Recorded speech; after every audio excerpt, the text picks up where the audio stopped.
I don't know that there's anything that gives you as much success in life as if you have a healthy marriage. Like your marriage is healthy, you got all around. You're good. My Yeah, gosh. you're a lot you better. have a built-in advantage over everybody else. One of the tools we have in here is a communication tool I call LOVE. LUV. Listen, understand, validate. The best way to love your kids is to love your spouse. I don't think that the opposite of love is hate. I think the opposite of love is control. This is the Turn Your Life Around podcast, and I'm the 180 Lady. I've been helping people turn their lives around since 2007 as the founder and CEO of a large mental health company. The purpose of this podcast is to have meaningful conversations with old friends and new friends, everyday people just like you and me, about how they turn their lives around. We'll discuss all things mental health, fitness, finances, relationships, parenting, spirituality, you name it. My hope is that you can take something away that will encourage you today. I'm your host, Sarah Coates. Are you ready to turn your life around? Hello, welcome to the podcast. This is part 2 of our relationship series, Love Actually.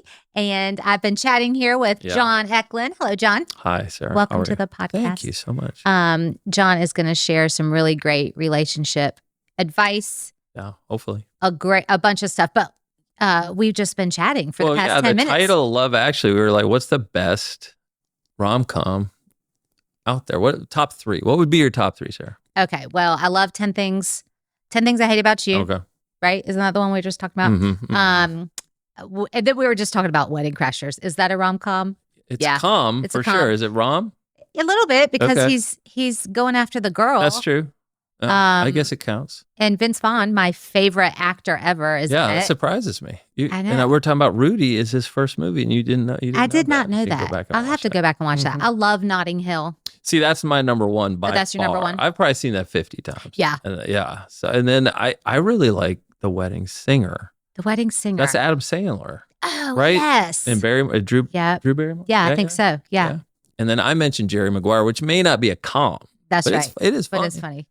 Drew Barrymore made me think just now of 50 First Dates. Oh, yeah. We watched that recently. And that's Adam Sandler. That's a good movie. That is a good one. I had forgotten about that one. Mm-hmm. And my youngest was watching it the other day, and I sat down and finished it with her. And I was like, this was such a good movie. It really was a feel-good, nice feel-good movie. And of course, Love Actually. Which I've never seen. You have to watch it. Yeah, I'm resistant. And we're talking about marriage, and my wife just insists it's a Christmas movie, and I'm a little like, I'm not sure about that. Well, it is. It has the Christmas holiday. Can a rom-com be a Christmas? I guess so. It's not like Hallmark. Die Hard. Like Die Hard. Is that a Christmas movie? Is that a rom-com? Definitely not a rom-com.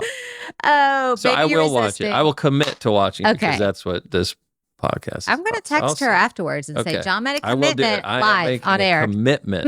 I'm making a commitment to do it, which is what my book talks about. It's commitment. You like that? Did you see that segue? That's a great weave. You did like a weave there. That's awesome. It was on-ramp. Boom. So you wrote a book. I did. And let's talk about it. Yeah. What's the title? So it's Recovering Marriage, and it's about transforming your marriage through the 12 commitments. And this is sort of a 12-step crossover into marriage group work. I tell people you can run through this curriculum with one safe and supportive couple. So 2 couples can walk through this, and it could be very powerful. And it can, I think you could do just you and your spouse, but you wouldn't quite get as much out of it as if you did it in a group. And so our Recovery Live ministry, we have these groups going. We did some beta testing beforehand because we've never done groups that are mixed gender. Okay, right. All of our 12-step groups are gender specific. Yeah. But what we found is just, just like group counseling and, AA, NA, all those kind of things. There is something very powerful when a wife hears someone else's husband talking in a certain way about one of these commitments and sees a new perspective. It just turned out to work. It clicks. And so we've had several groups go through it, and we've seen some transformation. We've seen some really cool things come out of this ministry. So we're excited about it. We just launched it. We've done 4 books in 4 years. We did the handbook, and we did it in Spanish. That was the second year. We did the guidebook, and now the Recovering Marriage work. So it's pretty fun. Yeah. Well, I know that you all are turning many lives around. Yeah. I know this because I hear about it in the Yeah, community. thank you for your support. We really I think it's appreciate your fantastic. support. Yeah. What's going on down at Temple? Yeah, Yeah. thank you. I mean, you're doing great work and people need this. Yeah. So let's talk about it. Tell me, can you highlight some of the 12 Sure. commitments? Yeah, so this is a group-based curriculum, and so we have some boundaries that we start off with in our introduction to kind of help people be able to run this group with some guardrails, because you have couples who are in conflict. You possibly have some issues, and so also confidentiality and anonymity stuff. And so you start off with that kind of group boundaries, but then heading into the group instructions, you're launching into a process of taking some risks, getting to a level of trust, not only with your spouse, but with other people, where you're getting very vulnerable. And vulnerability breeds vulnerability. So when you're having these groups and somebody gets really honest, what we've seen is it just helps other people to start really getting honest. And we walk through these 12 commitments that are sort of married to the 12 steps. And so just launching, for example, the first commitment is I'm going to commit to love you and not control you. And that goes right along with this first step, which is I'm powerless and my life's unmanageable. And that everything in life is basically beyond our control, except for our ability to make our own choices internally. And so what I have found, I don't know about you and your work, but I think this is something that I say quite a bit, is that I don't think that the opposite of love is hate. I think the opposite of love is control. When people try to control each other, I think that is complete opposite of love. And that love, one of the main ingredients of love is choice. And so when you're in a controlling marriage, you get things like domestic violence. You get, all kinds of dysfunction. I don't know if that's how it's worked in what you've seen in couples work, or yes, or in your own marriage. Well, right. And so automatically when I think of love in a relationship and a marriage, I think of safety. Like you need to feel safe and secure with your spouse. And if someone, I mean, at least personally, like if somebody's trying to control me, I don't feel safe. Immediately I shut down. Like, don't tell me what to do. Don't try to control me. I'm my own autonomous person. And how important is autonomy in marriage? People miss that. It's like you do have this responsibility sort of for one another. I think Cloud and Townsend talks about the difference between responsible to and responsible for. And, we do have a responsibility kind of to each other in this commitment. And so that there is that like relationship that says, you and I are connected in this way. But how important is it that I am self-governed? Yes. And that, I'm not, my choices aren't dictated by necessarily your emotions. And I think that's where codependency, which we talked about last time, comes from, is the ability to love somebody freely. And when I watch people in relationships manipulate one another through like passive aggressive, not just like think of control, you think of maybe physically controlling, or like authoritative dominating speech, or threats and all that stuff, but just kind of gaslighting. But there's other ways to control people. Yeah, that soft passive aggressive silent treatment. Oh my goodness. And that's something we address in these commitments too, is just that, I think there's a nonverbal abuse along with verbal abuse, nonverbal abuse, just shutting down, not speaking. That silent treatment is brutal. And so, those are some ways I think that people try to control one another, and it's deadly to a marriage. So our first commitment is I will commit to love you and not control you. And I want to see them contrast those two pieces, that control is an illusion ultimately. And that, man, if you try to control somebody, they're, you're hurting them, but you're also like killing your relationship. Right. And pause for a second, because I do think that some faith-based couples, some Christian couples get this piece wrong. I'm going to lob this out to you. Yeah.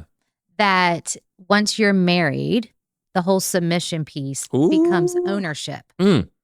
And I think then people, reject that, especially females. Yeah. They're like, you don't own me, and vice versa. Like the female does not own the husband. Right. And so I think that gets well, you got so our. I haven't even read your book yet. Am I jumping ahead? Yeah, but it's beautiful because that is such in chapter 3, our marriage commitment is I will commit to submitting to my spouse out of reverence for Christ. And what I start off with, can I read just a little bit? It says, an egregious error in biblical teaching would cause many men to skip a chapter on submission as not relevant to their role as husbands. A shocking percentage of preachers and theologians still argue that submission in marriage is a one-way street, pointing the finger at wives' lack of submission as a primary cause of conflict. I've seen that in counseling. And what I write is Paul begins his instructions to families in Ephesians 5 with these words: submit to one another out of reverence for Christ. And through bad theology, we've seen it in really unconscionable practice, twisted teaching on submission have given the license, really, to some really heinous forms of spousal abuse. Yeah. I've seen that before, neglect. And the Word of God doesn't relegate submission to one party. And submission is just freedom.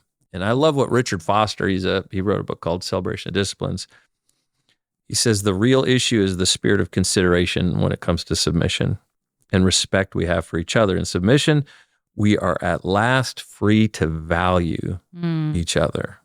Our dreams and plans become important to each other. We have entered into a new, wonderful, glorious freedom, the freedom to give up our right for the good of others. And so it's just this beautiful, submission is a beautiful process of saying, I willingly, not out of being coerced or, again, manipulated, but because I just love you. Yeah. I want to say my rights, even though I may even have the right to like push back here, I'm going to let this thing go because I love you, not because I have to, because the Bible tells me to, because somebody's saying if I don't, I'll go to hell, or I'm sinning, because I love you. Yeah. And love includes submission and it's on both parties. Yeah. And also when I think of submission both ways, I think of compromise. Right. It's kind of like, I don't know, say the husband says, no, we are doing this. And the wife says, oh, but I don't think we should spend money on that because of whatever. It's that give and take, that compromise.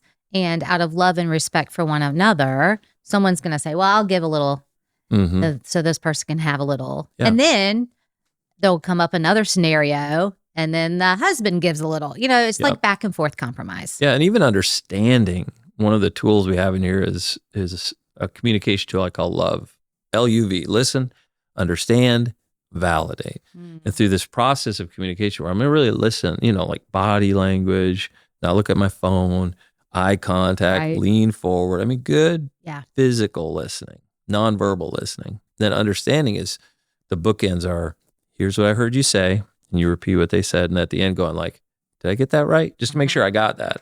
And then that validation, that V is saying like, it makes sense that you feel that. Even if I'm like, I don't agree with it, I can validate somebody without agreeing with what they're saying through that process where you might start off going like, hey, we're in it's like a 50-50 argument. This is equally important to both of us. The more I listen, the more I'm like, actually, it does make sense that this may be a little bit more important to you than it is to me, And I know I've been married, I'll be 27 years in June. Congratulations. To my wife. She's put up with me a lot. Yeah, it's crazy. But, there's just times where I'm really like, what? Why are you so upset about this? Well, it's usually because you've touched something that's really important or something that hurts or there's a woundedness. Or if you just take the time to explore it, hopefully love gets you to a place you go like, well, I may not completely buy into this, but I can see that you feel pretty strongly about this, that it's very important to you. And so there's just things in my own marriage that I've just never, it's been hard for me to connect with because I'm a man and she's a woman, or I don't have the same experiences as she does. And the more I understand her, the more I go like, okay, validation says that makes sense. Yeah.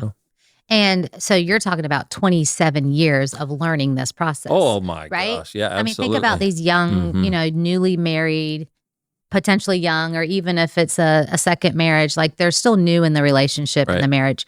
and they don't know how to activate some of these things, and they mess up and mess up and mess up, and so it's the patience factor. Yeah. What do you think young couples are missing it, Sarah? Like right off the bat, where do you think? Off the bat, I'll tell you, I know exactly. Yeah. My opinion exactly is selfishness. I 100% agree.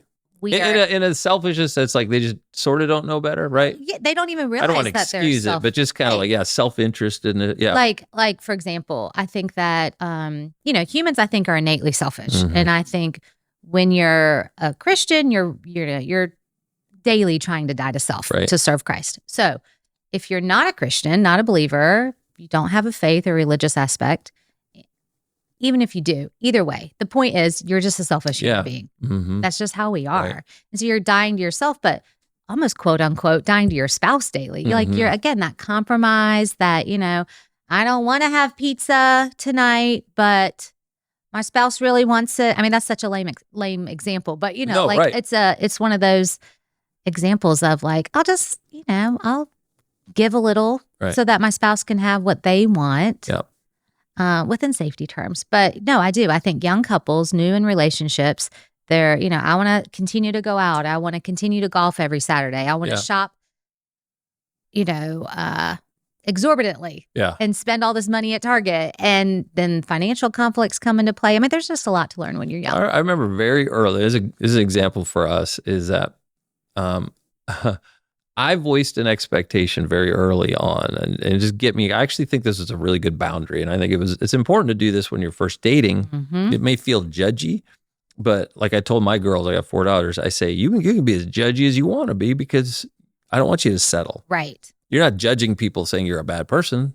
Judge them to whether or not they're a good fit or not. Exactly. And so what I told the girls is like, just be really clear on your expectations starting off, just so there's no hurt feelings, and you don't spin out going like, oh man, I thought this person wanted the same things that I want, especially after your marriage. Yeah. And so I told my wife early on, I don't know where it came from, but I remember using good boundary language. And I said, if you decide you want to be a career woman while we have children, that's not going to work for me. Now, here's the thing. I said, if you want to be a career woman, I respect that. Like if you want to, she was brilliant, Spanish and English major. She could be work for diplomats, or she had all kinds of, she was just very gifted. And I said, I love that you are, have that kind of ability. And I said, if you have those ambitions, I love it. I said, however, for me, a value for me is I want to marry somebody who stays home with the children. Right. Y'all can judge me and tell me I'm a bad person for that, but that's what I just said, that's what I want. I said, and so I'm not telling you if you want to be a career woman and have our kids in daycare. That is fine if that's what you want. I want you to know right away, like, I don't know that I can be in a relationship or marry somebody. Okay, so I put that out there. Yeah, that was not going to be the type of spouse for you. Exactly. That's all I'm saying. Yeah. And so she was like, well, good thing. She goes, I agree completely. So I'm like, that's great. Jackpot. All right. And so this is where it got tricky, is that when we got married, we start having kid after kid after kid. I'm working as a social worker, and she wants to spend some money on things in our house. And I'm like going, we don't need very much, we have each other. And I didn't realize, I didn't have like I was very self-centered and thinking about myself. I didn't realize I just told her, I have an expectation for you to spend all your time in this house. Right? Yeah. And at the same time, I'm saying like, but don't spend any money on the place I'm telling you have to spend every don't make waking it a home. Like she needed to feel comfortable. Yeah, let's go to like Salvation Army and just get some, get a couple of side tables or whatever. And I didn't realize that I had kind of talking out both sides. Well, I want you to both be home all the time, but also I don't want you to make this into a home. Exactly, right? And so I think she was able over time to go, this is my safe space. I spent all of my time here, and just having enough wherewithal to be like, oh, I'm a jerk and say, okay, yeah, I can hear that. I can validate that. Now let's prioritize that as an expenditure, because not just because, in my mind, she just wants to spend lots of money on herself. I'm like, I'm an idiot, Well, and so that's like such an example of like those early seeds of resentment that are placed, Oh, that yeah. are planted in the beginning of marriage. 100%. And if that wasn't repaired, then she carries that resentment into the next season, the next decade, Yep. or whatnot, and it grows. And that's why communication is everything. You know, I did not say this. I picked this up somewhere, but I use it a lot. And that's unexpressed expectations are premeditated resentments. So we've got to be verbal. We've got to communicate. And when you feel shut down, you just hold those things on. A spouse holds on to those things, doesn't express that, and it just builds into this nasty. It's like anger is a healthy emotion, but you put anything on the shelf in your refrigerator over time, it has an expiration date. Yeah. And if anger isn't allowed to be expressed and kind of put out there, it will go bad. And that's what I think resentment is. People just have all this. A lot of couples, resentment is a killer. Yeah. It is an absolute killer. Yeah. And it's grown into a tree. There's been so many seeds planted. Yeah. Yeah. So one of our other commitments, the first one is I'm going to commit to love you, not control you. Second one is I'm going to commit to humbling myself in our relationship. Humility is such a huge part. Just having the concession to say, maybe I'm not right here, you know? Submission for one another. And the fourth one is vigorous honesty. I commit to vigorous honesty with you. And where I think couples get in trouble with this one is usually if it's good intentions, I don't want to tell you something because it will hurt you. And so I keep it to myself. And my gosh, that, because it always comes out because you're with each other all the time. Right. If you can't have intimacy and not have that vigorous honesty with one another. Have you seen that in your counseling? It's not like, I know there's some out and out, just liars. Of course. But you're talking about things like, or I'm thinking of things like back to shopping. Yeah. Like a lot of, I mean, I'm not trying to be stereotypical. Men spend money too. Sure. But there are a lot of women out there who spend a lot of money. And it's a coping skill. You know, maybe they're unhappy in their marriage. Yeah. So like every Saturday morning, coffee and Target run, and they drop $350 or $400 or whatever every Saturday morning, and it's their coping skill, and then they hide it. Yeah. You know, I hear this all the time. Moms of daughters, like they'll take the kids shopping, and then they'll hide the bags in the back of the trunk, sneak them in when dad's out or sleeping or whatever. You know, and then, of course, what does it do? It just might contribute to financial debt. Yeah. So it comes out eventually. Yeah. But it's that sneakiness, that dishonesty of back, you know, if you would go back a few steps, hey, I'm not happy in the relationship. Yeah. I'm shopping frivolously as a coping skill to make myself happy for just that moment because, you know, like all addictions, that goes away really quickly. Right. And how do we work through that, that ability to go like, I have this, I don't want to get in trouble reflex. Like, I think sometimes there can be a parental nature to marriages where somebody, whoever's in charge of the money becomes like the parent. Right. And so like going like, no, this is going to be our budget. And I say this a lot in marriages, instead of you make the decisions or I make the decisions, or even I say the marriage makes the decision. Oh, interesting. Yeah. The marriage makes the choices. Yeah. I'm always a little nervous about, and again, autonomy is good.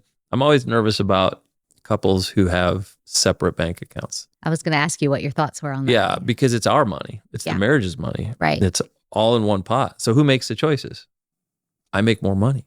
The marriage makes the choices. It's the marriage's money. We're both feeding into it. We're both contributing to it. And so if my wife is staying home, what is a stay-at-home mom worth? What is my work worth? It's just like, no, we're not even a team. Like we're one. The Bible says we're one. Yeah. And so we go to the extremes where I'm just like, there is no such thing as like, since I do this, then I get to make the decision. No, I mean, it's really about the marriage makes the best decision for the family. And that includes even parenting, is that there's so much triangulation that goes on in parenting where kids are so good at saying, hey, we're gonna get mom. Let me go talk to mom to convince mom to talk to dad about this thing I can't talk to him about and see if she can soften him up a little bit. You know, they're just great at dividing and conquering. Yeah. And so I really try to teach couples to say, in every situation, your mom and I are going to back up. We're going to talk about this. Listen, Dad, Mom, you know how Mom is. She just is always giving me a hard time about boys, but I know you trust me. No, your mom and I are going to have a conversation about that. I'll let you know what we've decided. And so the marriage has to make those choices, has to make those decisions.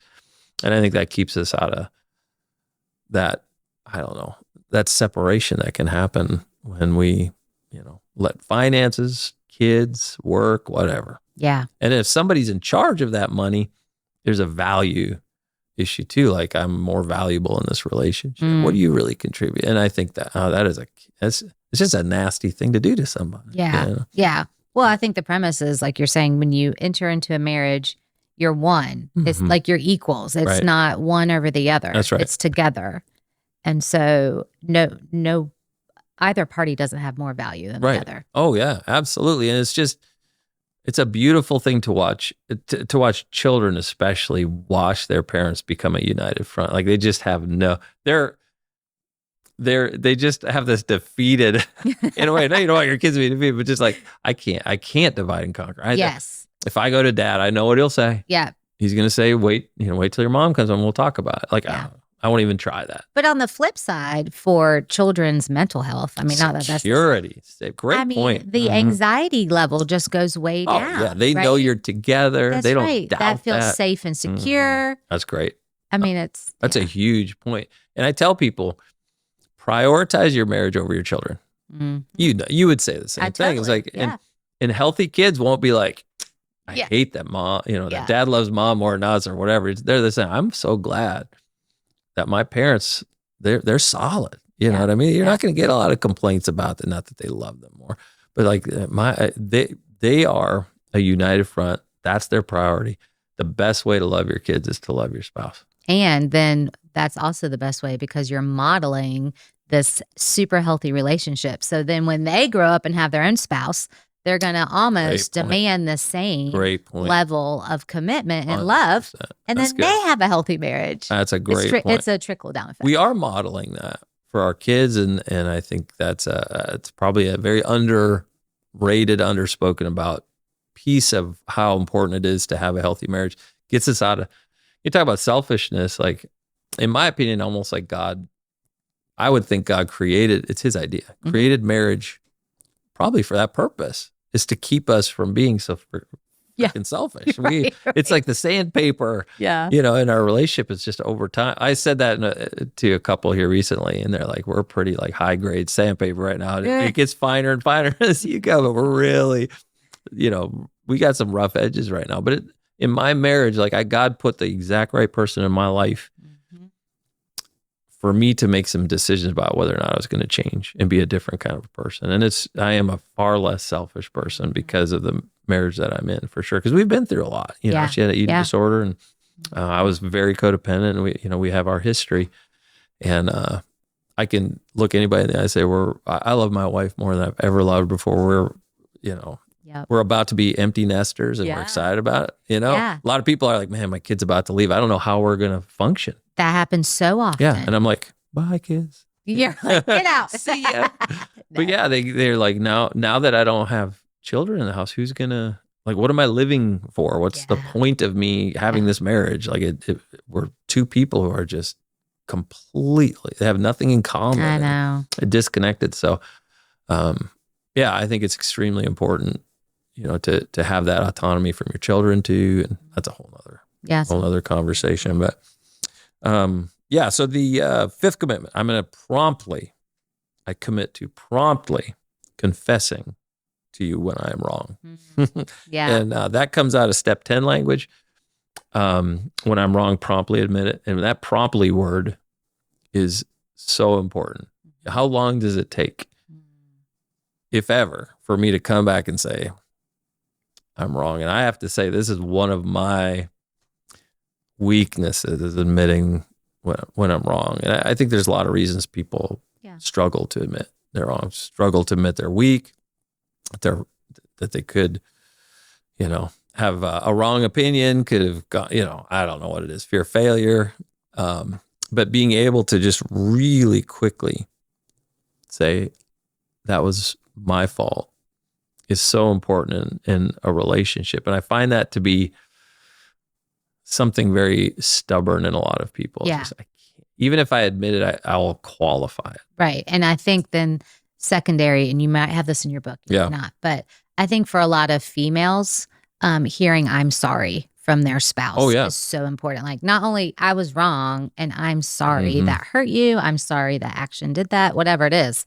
I think a lot of times, again, not to stereotype, but I think a lot of times the wife needs to hear from their husband, I'm sorry. Those words. Yeah. When we do our recovery work, when we make amends, the process is that a sorry without change is manipulation. Yeah.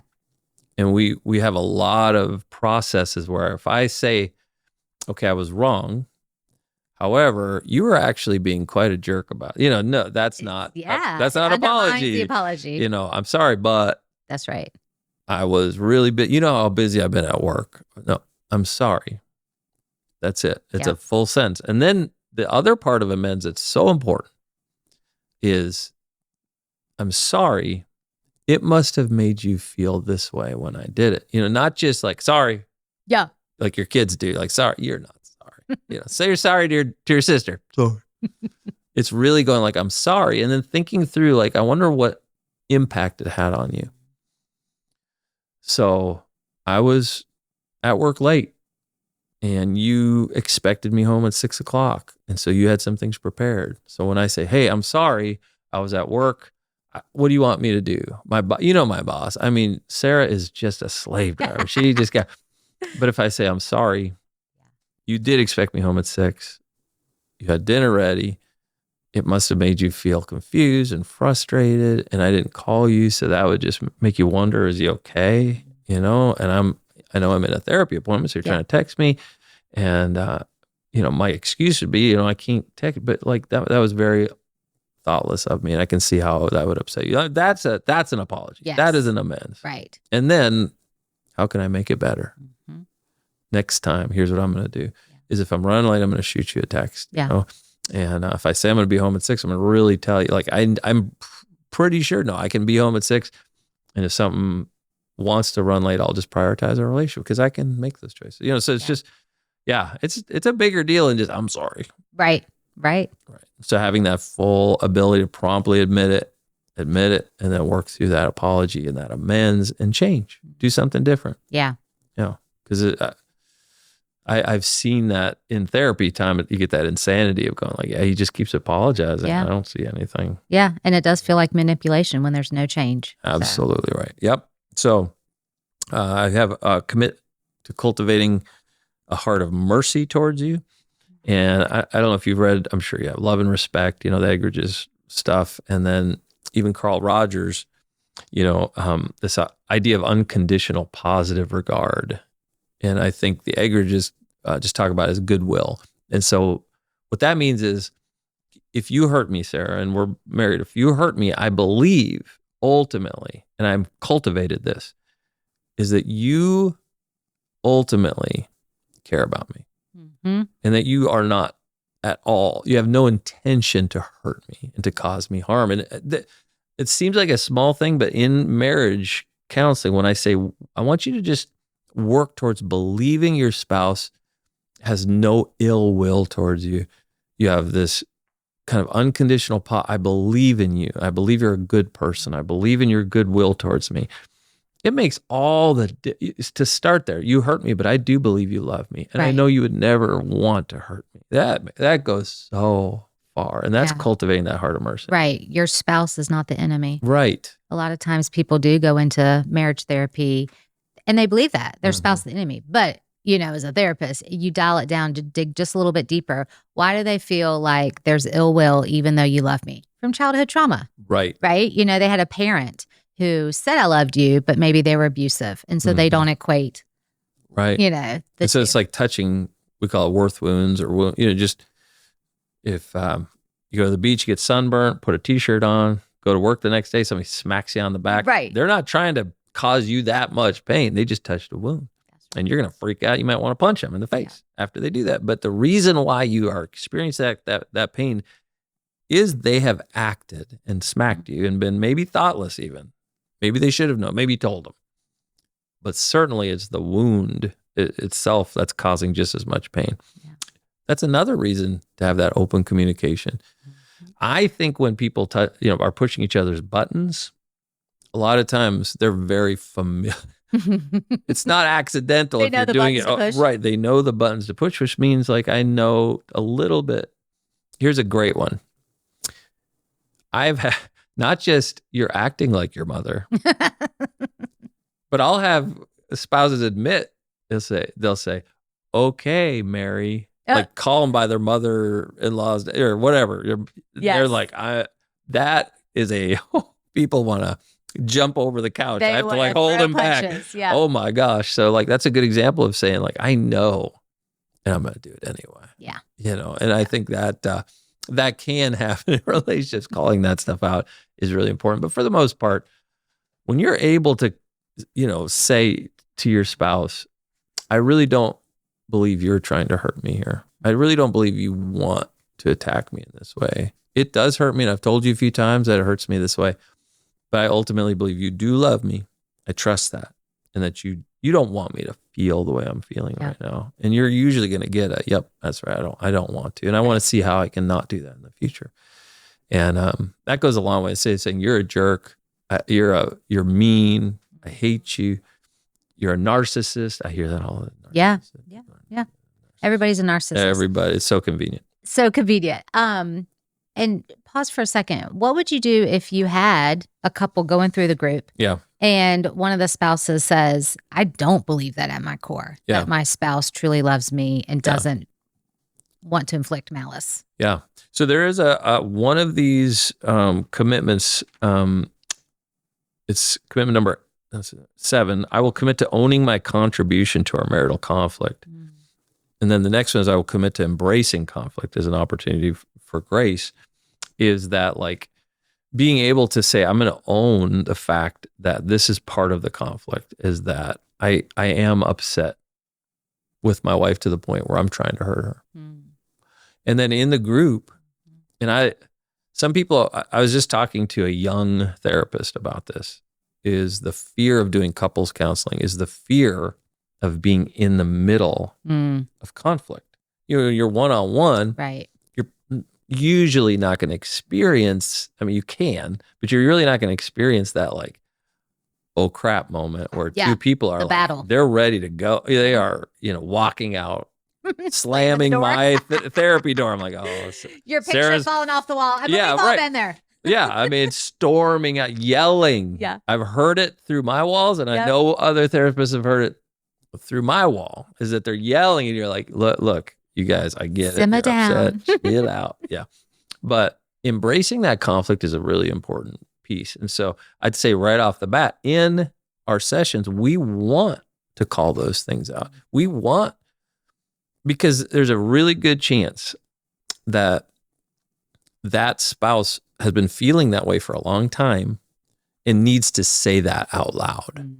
And once that's said out loud, I've found it to be less of a conflict and more of a aha moment. And when you're in a group, you're usually not, people have enough sense that they're not going to just have an all-out brawl. They might, and we have the boundaries in place. Yeah. But to have a spouse hear that, I don't think my husband wants what's best for me.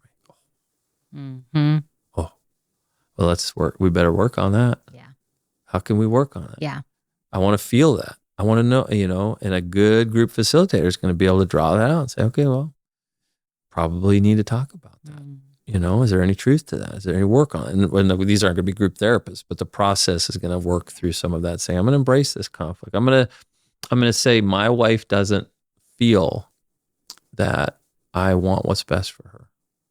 So I need to work my recovery around this. Yeah.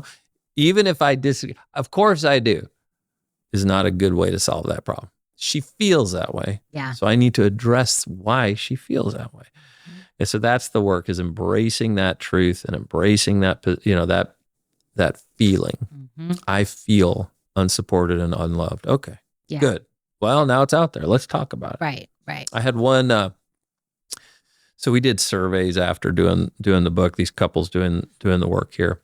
And I had one spouse, a wife, talk about her husband and say, I had no idea, none, that he had these needs. She called them needs before we got into this group. And she'd been married, I think they've been married about 20 years. Mm-hmm. She said, I didn't know he had these, because he's very quiet, very introverted, doesn't want to step on her toes. He just kind of unconditionally loves her. She's much more out there. Yeah. And like, you know, she's vocal and she's more of an extrovert, you know. And he felt permission inside of that group as other couples are talking and husbands are sharing some of the things that they feel like they need from their spouse.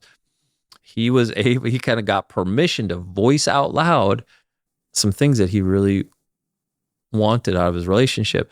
And the reason I'm bringing it up is she was so grateful to be able to, because she always felt like she couldn't give him what he needed because he wouldn't tell her. Right. And so it wasn't this like, I think he was concerned that she would deny him those things. And once she was able to hear what he needed, she felt much more connected to him because she could fulfill some of those expectations. And so it's just having that honesty, vulnerability, openness in a group, hearing somebody else model what this stuff looks like, to just be this honest and vulnerable. It's so powerful. Yeah. And all of a sudden, stuff that you've wanted to say, and not like, you know, I've always wanted to tell you, I wish you were dead, you know, maybe that comes out, but I've always wanted to be able to say this. I just never found a space, safety, support, feeling connected to God and to other people to do that. And that's really what this work is about. It's not only, I think it's good material, but I think the setting is so important to have 8, 10, 12 people all rooting for each other, seeing each other change, you know. It's very, very powerful. Yeah, I can tell. It sounds it. And I can definitely see how the group setting, just vulnerability begets more vulnerability. It really does. That could even be better for some couples than, you know, one-on-one or couples therapy, traditional couples therapy, one therapist, 2 people. And we do both. You know, I think the gold standard is having both the support group and having individual work done. And so, you know, it's just very, if you've done recovery work, it's a great, it accompanies it it's a very good companion to it, but it's not necessary that you've been through it. We've just found that the 12 steps is like, it just, it works on everything. It's amazing how it can be how it can function in so many different arenas. And so I'm going to leave a few of the commitments out so people have to go buy the book. We need and find you out to the rest read the book and join a group. Yeah. So that's Recovering Marriage. And we do this in churches. We have a little booklet we give to help churches host these meetings. We're also doing weekend marriage weekends where we're bringing in a whole 6-hour training and bringing couples to work through this stuff. So we're excited about this new marriage focus in recovery. Yeah. So, and are these groups in person only? Are there virtual options? Both. Okay. So we have one right now. We're experimenting with a virtual group. I think there's one Zoom group just to see how it goes. And so far it's been great. Good. It's working really, really well. Again, you have to have a strong facilitation couple. You'll have one facilitating couple. Okay. Now that facilitating couple will be going through the book with the group, which is very important. It's not one couple going, all right, you're really screwed up and you need to work on this. They're working on it with you, working through these questions. And so, they're in person. They're going to, this is pretty new. We're going to open up some groups online at recoverylive.com to get these marriage groups going. But you can buy the book at Amazon or recoverylive.com. You can run these groups in your churches, or you can just buy the book, work on it with your spouse or with another. It's a really beautiful thing just to find one couple that you trust and the 4 of you work through it together. That's a very cool. Powerful process. I'm also thinking like a few neighbors that you're close with, maybe like in your neighborhood. 100%. Could totally do like a small group setting in your home. 100%. Yeah. And it's just, what'll happen is people will go, ooh, this is a little, it's not surface. Right. It's not light. It's not going to be like, the love dare or something like that, which is beautiful, but it's going to be like, oh, It's this is hitting a little harder. I didn't know that was going on behind those doors. Exactly. That kind of right. thing. So maybe you don't want to do this. No, I think it would be beautiful. I want to cultivate that. I think it'll lead to intimacy in your friendships and your relationships like you've never seen before. You just have to be ready just to know that that's what's coming. So this isn't light work. It's pretty doggone powerful. So I don't want to push back on that. No. You'll just all of a sudden, you'll get really close to your neighbors. Yeah. They'll become very good friends, or you'll want to kill each other. No. Do you have any recommendations of like couples who, like you mentioned, 27 years, I've been married for 21 years, like couples who have the same amount of time, or like brand new couples, new marriages? I'm so glad, because I wanted to open with this. I totally forgot about it. So something really neat happened last night is that somebody texted me this screenshot, and it was of a couple who goes, I think they go to our church. I didn't see the names. It's anonymous. Yeah. And they just started doing some recovery work, and they had a wedding. They're about to get married, and they have a wedding registry. And one of the things they asked for was the book, which is on the registry, which I thought was the coolest thing in the world. So it works just as well with premarital as it does with somebody who's got 50 years of marriage. Right. And so we say it's for people who are struggling in their marriage or people who want to strengthen their marriage. That's awesome. It's all of the above. So if you're going through conflict, it can be very helpful. If you're like, I want my marriage to be better. And what we say in recovery, when people go through that handbook, this is what truly happens, is that people sometimes get into it and go like, somebody recommended I do it, but I don't really feel like I got a whole lot going on. What they find out is this: it's just like almost, constant feedback that they say, I discovered a freedom I didn't know I didn't have. Oh, interesting. And so that's what happens in marriage too, is I think you're like, I don't know how good my marriage is until I really push into it. I don't know what I'm capable of. Like, I'm about to run a marathon in June. I'm 225 pounds. God help me. I don't know, but it's amazing what your physical body can do when you push it. So find out what you're capable of. And I want people to find out what their marriage is capable of, how good it can be, how rich it could be, how God created it to be. And I think just too few of us really push in and do the work, hard work, to find out what are we capable of this thing that God created. Where Paul, I don't hear him saying it anywhere else in the Bible. He goes, I speak of this mystery. When the two become one, there's something just like nuclear to happen in a marriage if we really press into it. I think we're just missing it. And so I want to see marriages be all that they can be. And that's what I think this curriculum can help with. That's so fantastic. And I love that. I think when couples have a super solid marriage, not that any marriage is perfect, but when they have a really solid, healthy marriage, I said it earlier, the kids are healthier, no doubt. Absolutely. And then they grow up and they have healthy marriages, and then their kids are healthy. It's like this legacy that you're leaving. Yeah. So in every you have relationship, to invest in the work. Your work relationships are better. Your friendships are better. I don't know that there's anything that gives you as much success in life as if you have a healthy marriage. Like if your marriage is healthy, you got all around. You're good. Yeah, you're a lot better. You have a built-in advantage over everybody else. There's so much power in a good marriage. Yeah. And one other thought I had a minute ago when you were talking about new couples versus older, longer standing married couples. I think a lot of premarital work kind of centers around like the three, debt, finances, parenting, and maybe intimacy, right? It doesn't and it's just surface. Especially when you go to like your church pastor before you get married, it's just like 3 visits. Yeah.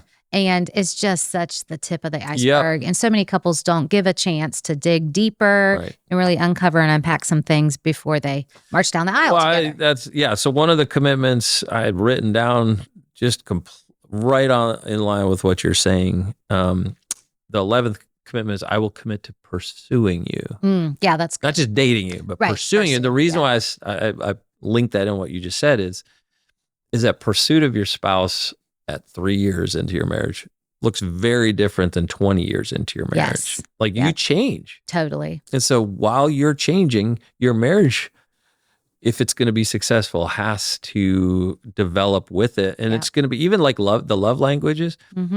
some interesting research has come out of that, and that if you just assign yourself that love language early on, it's almost like people get a little bit stuck where like your love language changes as you get older. Right. 100%. Like it might be physical touch all honeymoon long for your first 2 years. It's like, well, of course that's my love language. Yeah.